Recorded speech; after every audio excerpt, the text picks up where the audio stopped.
Hello everyone, good morning, welcome to my YouTube channel. So भाई आज का हमारा नेक्स्ट लेसन प्लान फिर से साइंस पर बेस्ड है। साइंस में भी फिजिकल साइंस भौतिक विज्ञान का लेसन प्लान रहने वाला है। Lesson plan number, class, section, date, period, school आप अपने अकॉर्डिंग लिख लीजिएगा। यूनिट, पदार्थ की अवस्था जिस यूनिट में है उस यूनिट को आप यहाँ पर लिख लीजिएगा। फर्स्ट यूनिट है, सेकेंड है, थर्ड है या कौन सी यूनिट है। सो प्रकरण टॉपिक आप लोगों का हो जाएगा यहाँ पर पदार्थ की अवस्था। हमारा क्या है, टॉपिक है। प्रकरण यानी कि टॉपिक रहेगा पदार्थ की अवस्था। मेजर कॉन्सेप्ट, सामान्य उद्देश्य आप देख सकते हैं हमारे सब्जेक्ट पर बेस्ड होते हैं। साइंस हमारा सब्जेक्ट है तो साइंस पर बेस्ड आपके रहने वाले हैं मेजर कॉन्सेप्ट, सामान्य उद्देश्य। माइनर कॉन्सेप्ट, विशिष्ट उद्देश्य हमारे होते हैं। हमारा जो मेन आज का टीचिंग पॉइंट्स है, प्रकरण है हमारी पदार्थ की अवस्थाएं।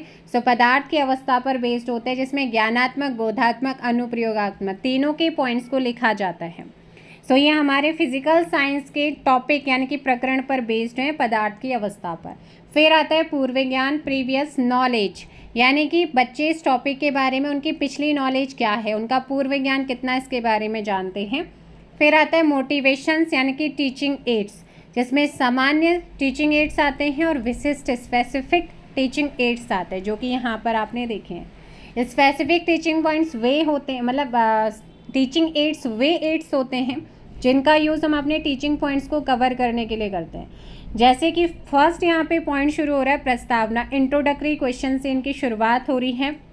जब हमारी माइक्रो टीचिंग होती है उससे पहले हमारे कॉलेजेस में 4-5 दिन की हमारी स्किल्स कराई जाती है, तो उसी में सारी स्किल्स का यहाँ पर यूज़ किया जाता है। जो भी आपके कॉलेज में 5, 7, 8 जितनी भी आपकी स्किल्स कराई जाती हैं उनको हमें यूज़ करना होता है एक माइक्रो टीचिंग के लेसन प्लान और फाइनल लेसन प्लान्स में।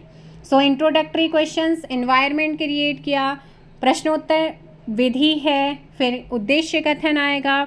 उसके बाद पदार्थ की अवस्थाएं हमारा फर्स्ट टीचिंग पॉइंट है, जिसमें हम शुरुआत करेंगे डेवलपिंग क्वेश्चन से, विकासात्मक प्रश्न से।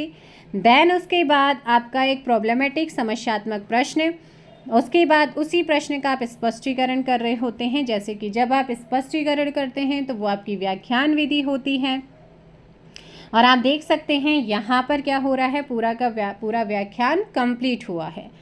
तो यहाँ पर आपका एक मूल्यांकन प्रश्न बनना चाहिए कि क्या प्रश्न बनना चाहिए कि पदार्थ की टोटल कितनी अवस्थाएं होती हैं। उसके बाद सेकंड टीचिंग पॉइंट आपका आ जाता है विकासात्मक प्रश्न से शुरुआत होगी और स्पष्टीकरण। और आप यहाँ पर देख सकते हैं स्टिकी नोट्स के थ्रू यहाँ पर मिनिएचर्स बनाया गया है। ठोस अवस्था जो मेटल है उसकी मेटल की जो क्या होती है, सॉलिड फॉर्म्स होती है, उसको यहाँ पर दिखाया गया है। फिर से आपका नेक्स्ट पॉइंट है द्रव, लिक्विड, विकासात्मक बनेगा, आपका स्पष्टीकरण किया गया है। और स्पष्टीकरण देख सकते हैं मिनिएचर्स के साथ यहाँ पर क्या हुआ है, कंप्लीट हुआ है। नेक्स्ट यहाँ पर गैस के लिए भी फिर से वो विकासात्मक प्रश्न बना है, स्पष्टीकरण और साथ में यहाँ पर मिनिएचर्स का भी फॉर्म दिया गया है।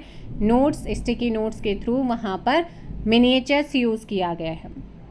देन उसके बाद आप देख सकते हैं यहाँ पर आकर ये पूरा कंप्लीट हुआ है ना। उसके बाद यहाँ पर आप ना मूल्यांकन में जैसे टीचिंग पॉइंट गैस, पदार्थ की गैसीय अवस्था किसे कहते हैं, पदार्थ की ठोस अवस्था किसे कहते हैं, पदार्थ की द्रव अवस्था क्या है, वो आप मूल्यांकन में ज़रूर लिख लीजिएगा। यहाँ पर स्किप हुआ है तो ये थोड़ा सा आप ध्यान रखेंगे।